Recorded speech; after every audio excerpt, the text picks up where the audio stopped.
안녕하세요. 저는 스트레스와 답답함을 느꼈던 반자로 다시 지상에서의 삶을 살기 시작한 30대 후반 여성입니다. 제가 지상에서의 삶으로 돌아오는데 가장 큰 일조를 한 것은 남편이었던 것이죠. 그 사람과 이혼한 후에 저는 비로소 제 인생을 되찾을 수 있었어요. 그 사람과는 정말 악연이었던 것 같아요. 혹시 제 상황과 비슷한 분들이 이 글을 오늘 들으면 읽는 동안 강한 공감을 느끼실 것 같다는 생각이 들어요. 내가 살아오면서 뉴스에서만 들었던 이야기라 친구가 비슷한 상황에 처할 것이라고 상상조차 못했습니다. 이런 일이 있어? 라고 내 친구에게 물어봅니다.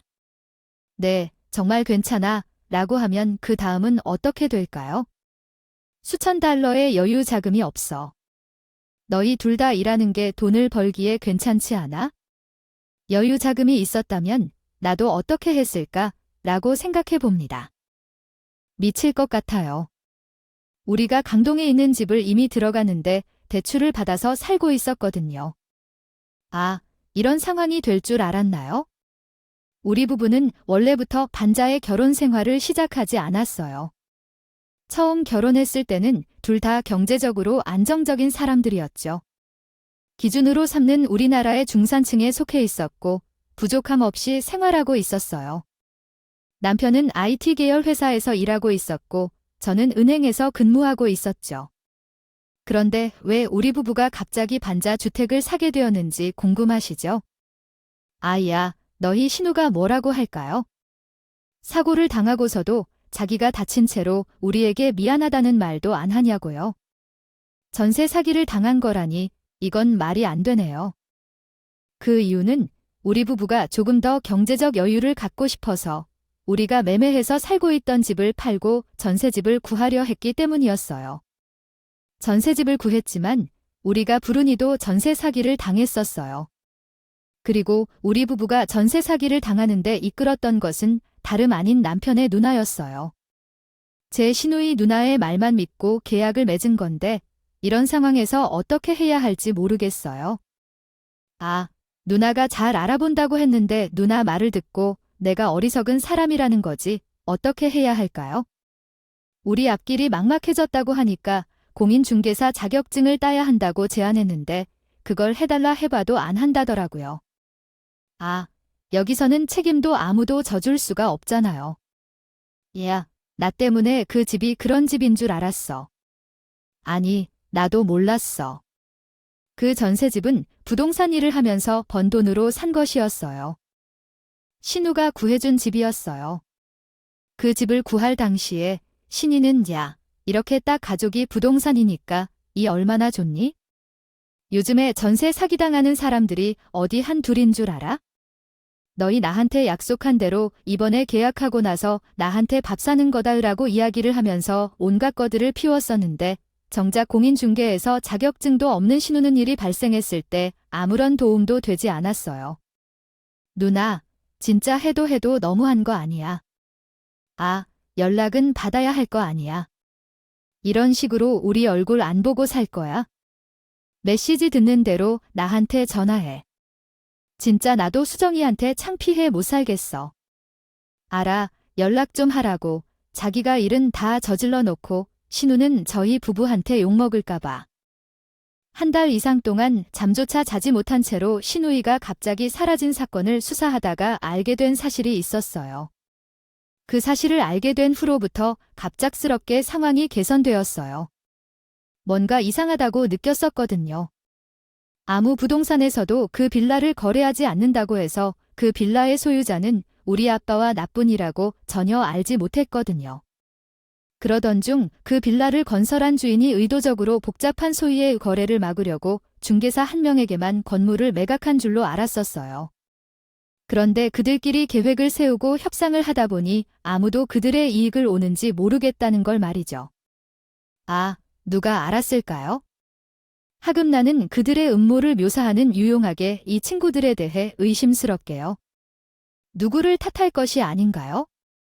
제 자신을 멍청한 것으로 여기겠지만 그럼에도 불구하고 보상을 받아야죠. 맞죠? 은홍, 신우라는 친구가 사기를 친 그 건물주가 있죠.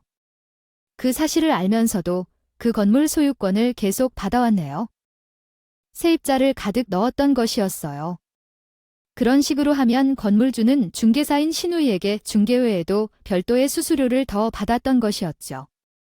신우이는 그 노릇에 미쳐서 자신의 동생 부부인 우리 부부까지 팔아넘긴 것이었고 말이죠요.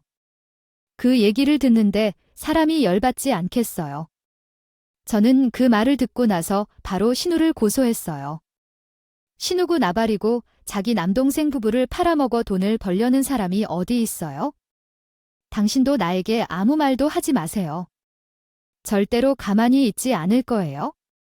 당신이 나를 누나에게 고소하지 말라고 말린다면 당신도 똑같은 인간으로 생각하고 나는 당신과 갈라서 살 거니까 그런 줄 알아요. 알겠어요. 내가 무슨 할 말이 있든 당신이 하고 싶은 대로 해요.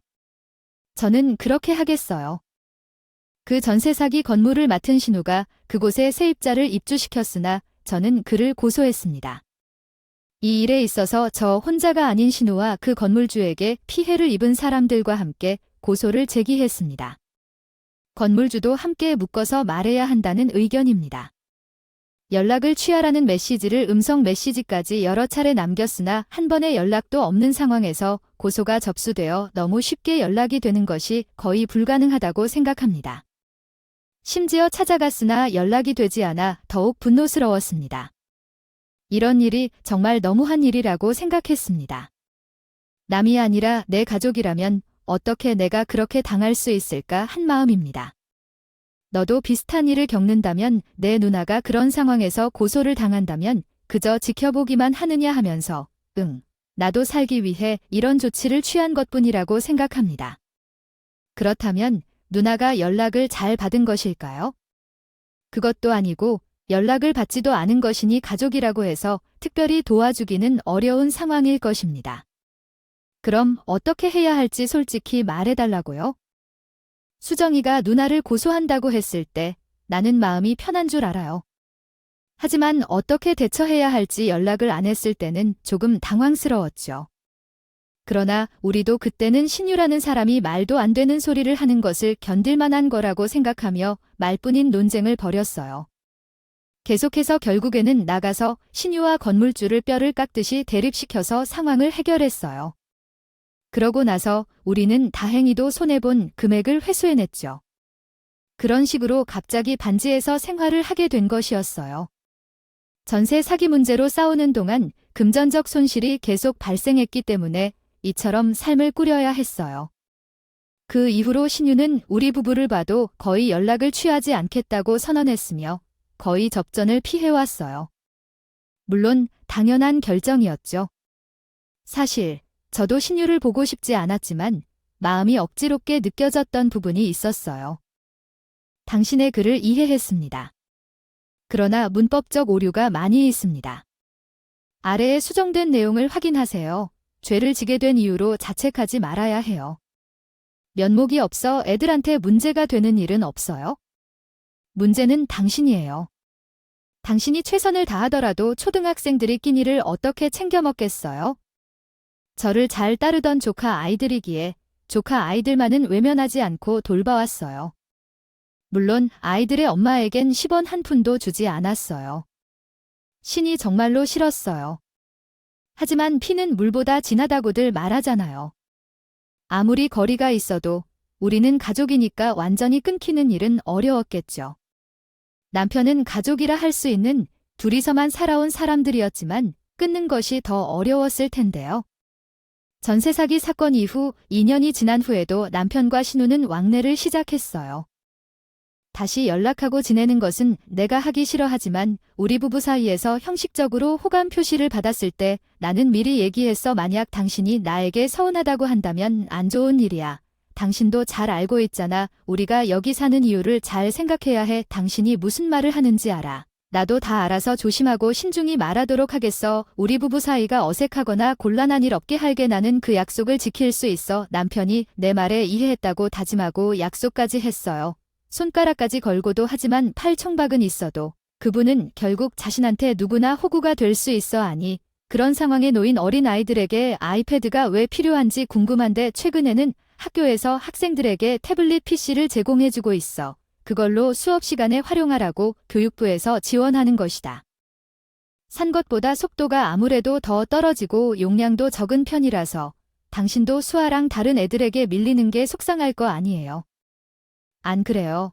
나는 그냥 내 조카들이 예쁘니까 외삼촌으로서 내 조카들밖에 귀여운 애들이 나가서 무사히 돌아오면 하는 마음에서 사준 겁니다.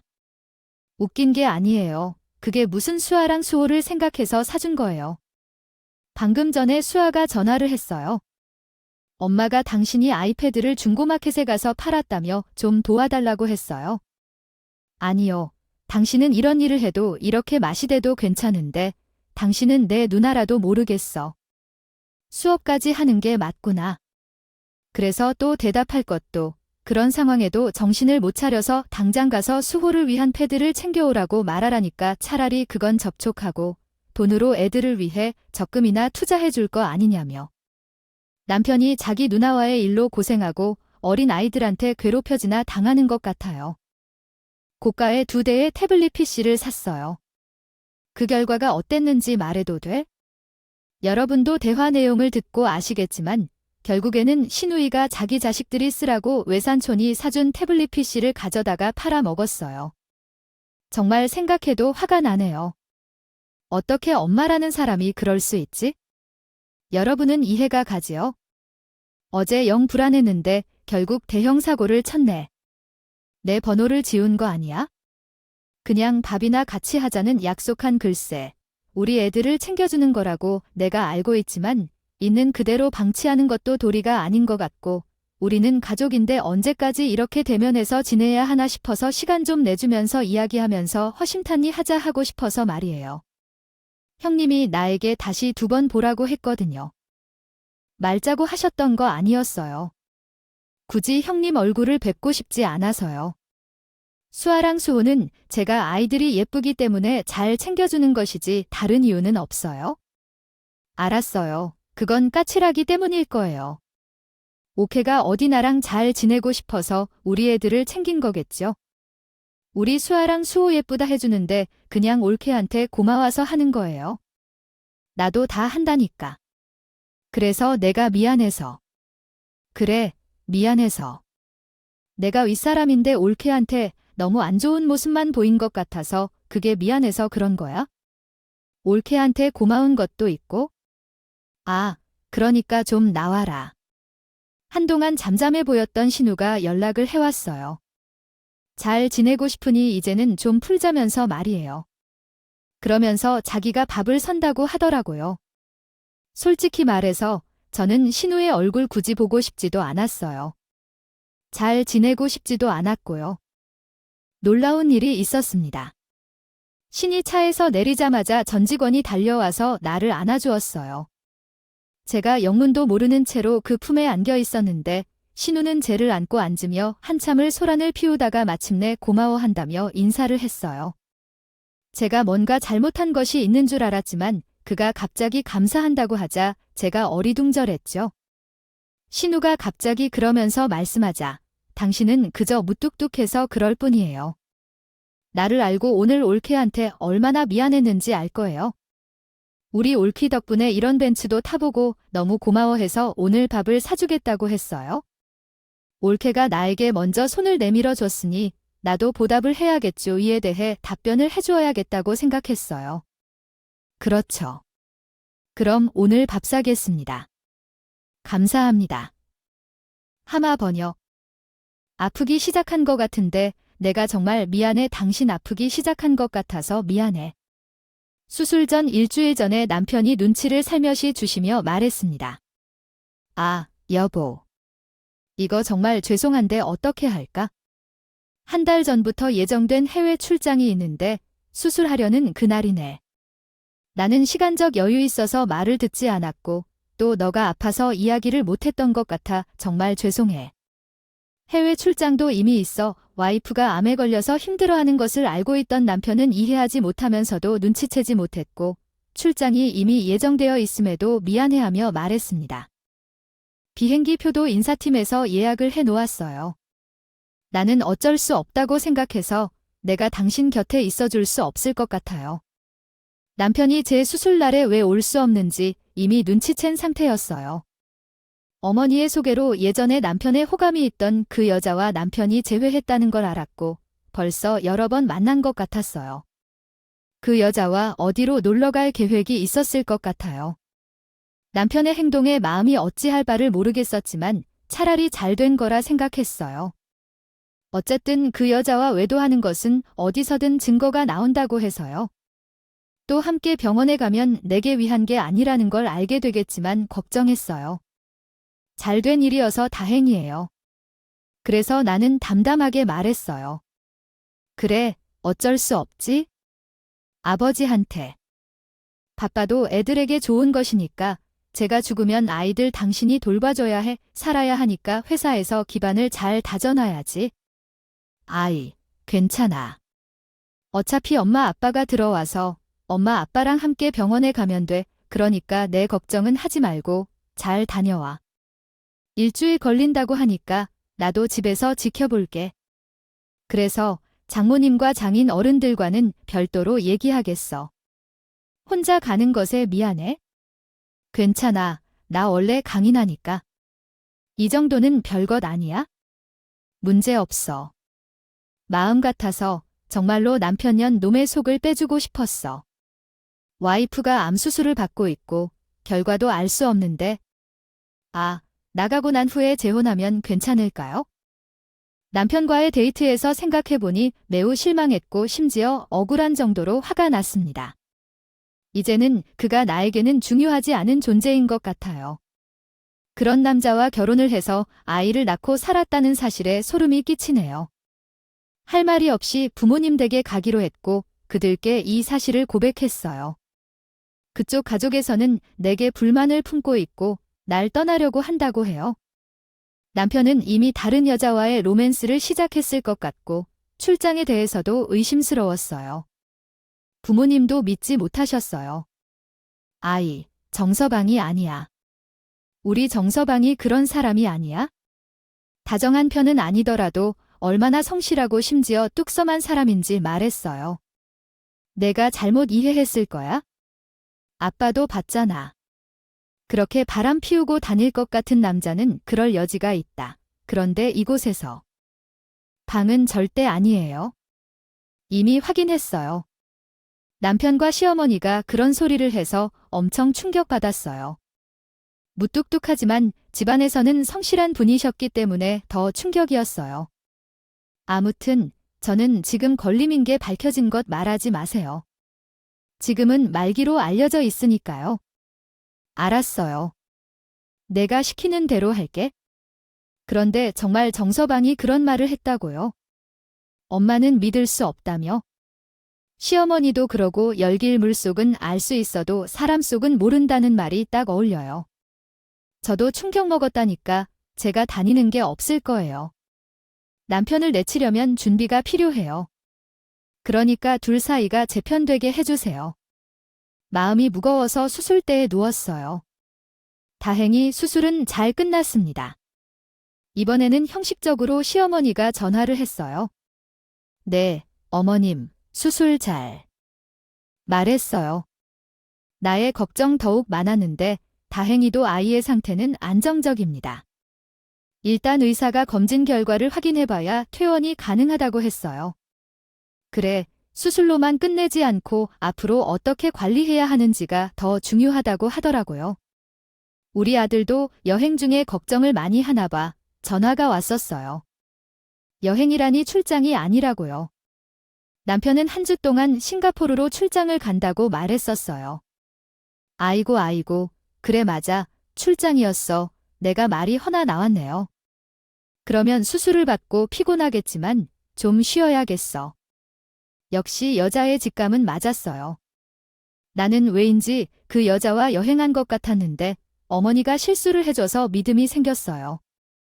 이렇게 되면 쉬워. 남편의 입출국 기록과 그 여자의 입출국 기록을 제주에 확인하면 둘의 여행이 확실해지는데 나한테 유리해질 거야. 무서워요. 화가 났지만 지금 할 수 있는 것은 증거를 모으는 것뿐이죠. 수술은 매우 성공적이었고 앞으로 주시하라고 해서 일주일 후에 퇴원을 받게 되었습니다. 그날 남편도 해외 출장을 갔다가 돌아오는 날이었거든요. 여자와 여행을 갔다 와서 그런지 예전에 해외 출장을 다녀온 것과는 다르게 아주 활기차 보였어요. 일주일 만에 만난 남편은 저를 걱정하는 척 했습니다. 당신이 먼저 왔구나. 컨디션은 어때? 앞으로 수술은 얼마나 더 받아야 해? 항암도 해야 하나요? 그날은 이미 많이 좋아졌거든요. 손을 놓을 수 없어서 그냥 닫았다고 했어요. 항암에 대한 얘기를 했지만 엄청 힘들다며. 나는 그런 거 싫어하고 그냥 살기로 했어요. 살이 많이 빠졌네. 아이고, 혼자 많이 힘들었어요. 나도 출장을 가는 남편의 마음이 얼마나 안 좋았는지 몰라요. 일단 저는 씻고 올게요. 제가 태어난 후에 저희 부모님께 바로 내려가라고 했어요. 아마도 제 계획에 부모님은 마음이 연해하셔서 제가 암에 걸리지 않았다거나 남편이 바람을 피우고 있는지 말해버린다면 일이 꼬일 것 같아서 저 혼자서 생활할 수 있다고 얼른 내려갈 거예요. 그날은 금요일이었고 원래 남편은 주말에는 귀찮게 느끼니까 아무 일도 안 하는 사람이에요. 그런데 아침부터 바로 준비하는 것쯤 되겠죠. 제가 암 수술을 받고 태어났던 날이었는데요. 당신이 어디로 가는 거야? 머리에 그렇게 힘을 주고 다니는 거야? 누구 좋은 사람을 만날 거야? 제가 어디에서 외출하는 바람에 미안한데 아이 부장님이 잠깐 보자고 하시네요. 내년에 제가 승진한다는 해야 상무님께서 백서 주신다고 같이 보라고 하셨대요. 나가봐야 해. 아, 그렇구나. 당신이 전보다 더 잘 되는 것 같은 느낌이에요. 잘 됐어. 우리 애들이 나 없어도 부족함 없이 컸으면 좋겠었는데. 아빠가 잘 나가면 더 좋을 거니까 가서 상무님 비율을 잘 맞추고 와야 해. 미안해. 내가 이런 날 같이 있어 주어야 하는데 그래도 늦진 않을 거야? 저녁 잘 먹고 있어? 아, 밥 잘 못 먹으려나. 아우, 내 걱정은 말고 산 사람은 살아야지. 내가 뭐라고 어서 갔다 와. 일어나가 늦겠어. 나중에 그날의 블랙박스를 찾아서 보았죠. 그런데요. 세상에 제가 큰 힘들이지 않고도 증거가 거기에 다 있는 게 아니겠어요. 심지어 차에서 뭔 짓을 했는지 더러워서 다 보진 못했지만 아무튼 제정신 아닌 것들 혼내줄 만한 증거는 거기 다 있었습니다. 저도 어느 정도 증거가 모으면 확 터트리면서 이혼을 하려고요. 준비를 해두었지만 그 적절한 날이 드디어 찾아왔습니다. 그날은 심지어 우리 작은 딸의 생일이었어요. 온 가족이 함께 패밀리 레스토랑에 가서 맛있는 저녁도 먹고 선물도 사주기로 약속한 날이었죠. 그런데 아침에 이런 일이 벌어졌어요. 우리 둘째 딸 언니야. 빠가 미안해서 어떻게 해야 할지 고민 중인 것 같아요. 오늘 회사에서 중요한 발표가 있어서 시간이 부족해서 아무래도 저녁은 함께 먹을 수 없을 것 같아요. 엄마와 오빠랑 맛있게 먹고 아빠랑은 주말에 밥 먹어도 될까요? 아빠가 미워해서 진짜 싫어요? 내 생일인데 내 마음대로 하지도 못하고 정말 많이 기대했는데. 아빠는 항상 바빠서 내 생일에 꼭 같이 하기로 했었잖아요. 정말 미안해요. 오늘은 신규 사업 발표하는 날이라 정말 어쩔 수 없어요. 정말 미안하지만 아빠가 최대한 최선을 다할게요. 빨리 맞추어서 왔다고 생각하다가 결국 딸이 울면서 떠났어요. 남편은 뻔하게도 그 여자랑 데이트를 즐겼답니다.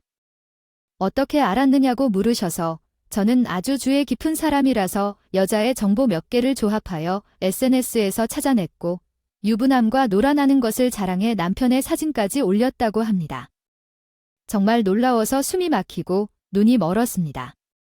물론 남편의 뒷모습이었지만 그날은 그 여자와 한 달째 만나 레스토랑에 갔다 왔다고 했더군요. 자기 딸의 생일을 모르고 상대 여자와 데이트를 즐기는 내 남편이라니 정말 참을 수가 없었어요. 그날 밤 증거들을 모아둔 증거들을 남편에게 드러내려고 시도했죠. 새벽에 들어온 남편에게 말을 꺼냈어요. 여보, 축하해요. 오늘은 딸의 생일인데 당신은 한 달째 만남이라니 시간이 참 빠르다. 벌써 한 달이란 말이야? 장난으로 사귀는 거니까 결혼할 사이인 거지 아니야? 그래. 그게 당신이 어떻게 알았어? 아마 내 뒤를 캐고 다녀서 그런 거야? 그냥 나 죽고 나서 후회했겠지? 그랬으면 비난을 받지 않았을 텐데. 아, 뭐가 급해서 그런 거야? 나 저 세상 떠나기 전에 당신이 먼저 죽을 것 같은데 알아? 그래서 내가 어떡할 건데? 아, 이혼 소송이라도 할 거야? 하루하루 말라가고 시들어가는 입장인데 당연하지. 내가 가더라도 당신과 이혼하고 갈 거야. 내가 그렇게 하면 편하게 눈을 감을 텐데. 너 나를 얼마나 무시했길래 이런 거야? 장난 아니야. 진짜 당신 각오해. 다음 주에 이혼 소송 서류가 당신 회사로 갈 거야. 그러니까 각오해. 이 감히 이혼 소송 서류가 작성되어 우편으로 날아가는 데는 오래 걸린다고 해. 미리 변호사를 해야 해. 만나서 이야기했고 그 다음 주 월요일에 배송받을 수 있게 모든 돈을 써놨습니다. 여기는 우리 친정집에서 빌려준 집이거든. 재산분이니까 다시 돌려줄 거라고 생각해서 그래서 나가 내 집이니까. 새벽에 어디로 나가라는 거야? 내 집에 있는 모든 옷이 여기 있는데 나를 봐서 어디로 가라는 거야? 그건 내가 왜 걱정해? 엄마 집에 가든 상간녀 집에 가든 그건 너 알아서 하라고 나가라고 하는 거야? 꼴도 보기 싫으니까 남편을 집에서 쫓아냈어. 그 다음 주 월요일 이윤 소장이 회사로 날아가자 전화로 완전 노발대발했다. 그래도 나는 아무 말도 하지 않았어. 이미 다 이긴 싸움인데 뒷사람이 화나게 하면서 남편 없이도 잘 살아보고 싶어서 제 나름대로 열심히 청소도 하고 애들을 더 단정히 해보고 있어. 그리고 저도 열심히 공부했고 가르쳤습니다. 그러나 며칠 후 시어머님이 말없이 저희 집으로 찾아오셨습니다. 어디 아이들이 없어서 오셨나요? 아버지 얘기를 다 들었다. 지금 아버지가 우리 집에 계시니 당신이 그런 식으로 하는 게 꼭 필요한가요? 그렇다면 와이프를 두고 바람을 피우는 남편인데 제가 참아야 해요. 그런 말은 이해할 수 없어요. 어머님, 만약 그런 얘기를 하실 생각이면 가세요. 더 이상 어머님과 볼 일이 없으니까요. 그러자 시어머님이 가방에서 봉투를 내밀었어요. 너는 우리 아들의 삶을 끝까지 어렵게 만드는구나. 너는 고가도 챙기려 하느냐? 5천만 원이다. 이 정도면 당신이 돈으로 넉넉할 줄 아는데도 우리 아들을 편안하게 놓아줄 생각 없구나. 그 뒤로 이혼 소장을 건네주고 가셨습니다. 주더라고요. 소송 말고 협의 이혼해야 해요. 그게 더 빠를 텐데요. 안 그러면 돈 다시 빼앗아 갈 거예요. 저는 시어머니가 이렇게 급하게 이혼을 서두르는 이유도 알고 있었어요. 남편과 그 여자를 결혼시키기 위해서예요. 시어머니는 이론상 저는 죽으려면 몇 달은 걸리고 최소 6개월까지 있대요. 그 여자는 3개월 후에 해외 지사로 간다더니 그 여자가 떠나기 전에 결혼을 시켜서 같이 내보내려는 계획이에요. 안 그러면 또 결혼을 못할 것 같으니까 둘 다 마음에 들어 한다고 보여서 결혼을 빨리 시키고 싶은 거죠. 결혼을 안 시키고 그 여자를 홀로 보내기엔 너무 불안하고 새 출발하는 사람에게 전부초까지 치르라 하고 싶지 않으니까 저와 이혼을 종용해서 빠르게 결혼시키고 싶어 하는 겁니다. 어차피 저는 갈 사람이니까요. 제가 컸음을. 어머님은 사실을 모르시는 것이에요. 사실은 말기가 아니라 도착해서 수술을 받고 완치 중인 것이에요. 사실로 세상을 떠날 줄 알아 아버지가 서둘러 결혼을 하고 싶어 하는데요. 인생은 길고 짧은 것을 심사숙고해야 한다고 생각하며 경솔하게 움직이는 결과로 아들이 재판을 받게 되었어요. 이 모든 것은 어머님의 잘못이에요. 뭐라 그래? 말기가 아니라고 완치가 됐답니다. 아, 세상에, 이게 무슨 말인가. 우리 아들이 말했을 때 분명했던데. 말기는 무슨 말기? 전 그런 얘기는 전혀 안 했어요. 저희 남편이 혼자 오해해서 말기로 착각했었던 거예요. 그래서 남편이 그것을 정정할 기회조차 주지 않고 계속해 말했어요. 정확히 말해야 해요. 그러니까 가서 그 일을 해결하세요. 시어머니는 당연히 놀랐을 텐데 아무 반응도 없이 완전히 굿다리 같아진 상태예요. 어떻게 된 것인지 생각하고 계시죠. 그런데 그때 병원에서 전화가 왔어요.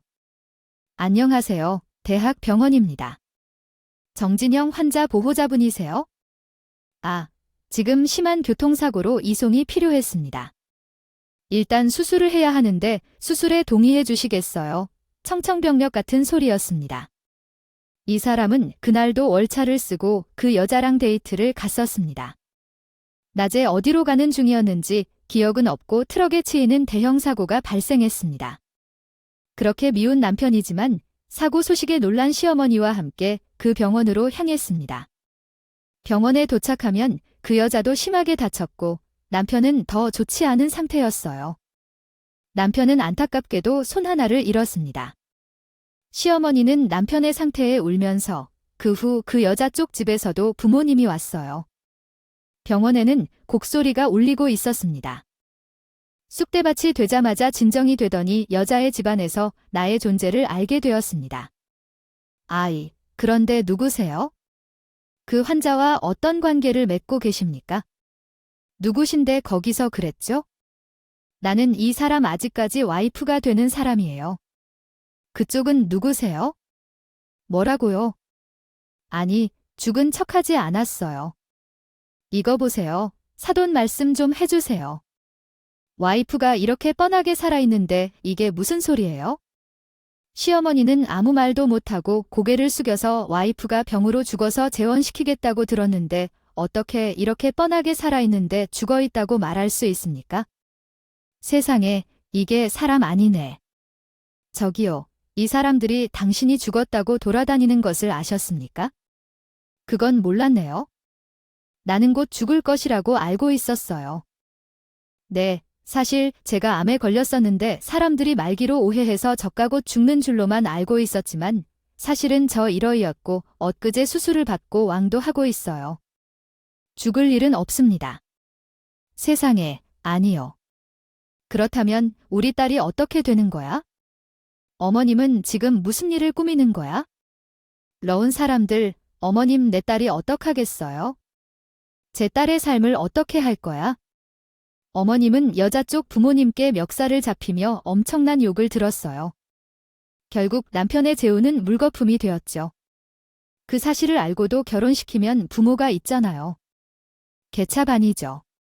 저는 그때부터 제 일이 아니기 때문에 어머님이 살에 잡히든 말든 욕을 먹든 말든 뒤로 돌아와 집으로 돌아왔습니다. 어머님도 얼굴을 못 드시고 그 후로 연락이 안 되었어요. 그래도 남편이 많이 다친 상황에서는 상황을 좀 봐주는 의미로 소송을 미루었습니다. 그러나 남편이 회복을 하자 남편이 아닌 시어머니가 매달리기 시작했습니다. 내가 무릎 꿇을게. 나는 우리 아들이 힘든 모습을 보고 싶지 않아. 우리 아들이 너 없으면 혼자 애를 키우며 힘든 일을 겪게 되는 것이 너무 싫었어. 그래서 그랬어. 아이, 너도 자식이 있으니 내 마음이 어떨지 알 거 아니니, 아유, 제발 날 한 번만 용서해주면 안 되겠어? 이혼 소송을 취소하고 다시 잘 살면 안 될까? 왜요? 팔 하나 없는 자식을 저한테 떠넘기려고 아이 저보고 병수발을 들으면서 살라고 해요. 자식이 있으니 더 이해가 안 돼요? 내 자식이 소중하다면 남의 자식도 소중해야 합니다. 아이, 정말 미안해요. 한 번만 봐주실 수 없을까요? 어머님도 남편도 더 이상 신뢰할 수 없어서 결혼 생활을 이어나가기 어려울 것 같아요. 그동안 제가 너무 잘못했고 아이들의 아빠를 다치게 하고 있는 것 같아서 미안합니다. 전혀 변심할 의사가 없습니다. 이혼과 상대방에 대한 소송을 진행하겠습니다. 전에 했던 사무일을 손상시키고 다른 공간을 찾도록 유도하여 퇴사 처리되게 하였습니다. 전 남편과의 이혼을 마무리 지으려고 합니다. 혼자서 아이를 키우려다 보니 생활비가 막막하더라고요. 아이들이 어려서 손이 많이 가기는 한데 전에 찍은 무는 수가 없겠더라고요. 그렇다고 파트타임을 하기에는 월급이 너무 적고요. 도대체 무슨 일을 해야 할지 모르겠었는데 전 남편한테 받은 위자료와 상관한테 받은 위자료로 무인 가게를 차렸어요. 다행히 그게 잘 돼서 식구들에게 빚을 다 갚고 무인 스터디룸과 무인 문 방귀까지 내서 돈을 쏠쏠히 벌고 있답니다. 아이들과 함께하며 돈을 벌리까 더 좋더라고요. 정말 잘 푼 것 같아요. 세상에 순리가 있는데 욕심으로 그걸 거스르면 안 된다는 말이 딱 어울리는 경험을 했어요. 여러분도 제 교훈 잊지 마시고 꼭 순리대로 사시길 바라겠습니다. 제 긴 이야기를 들어주셔서 감사합니다.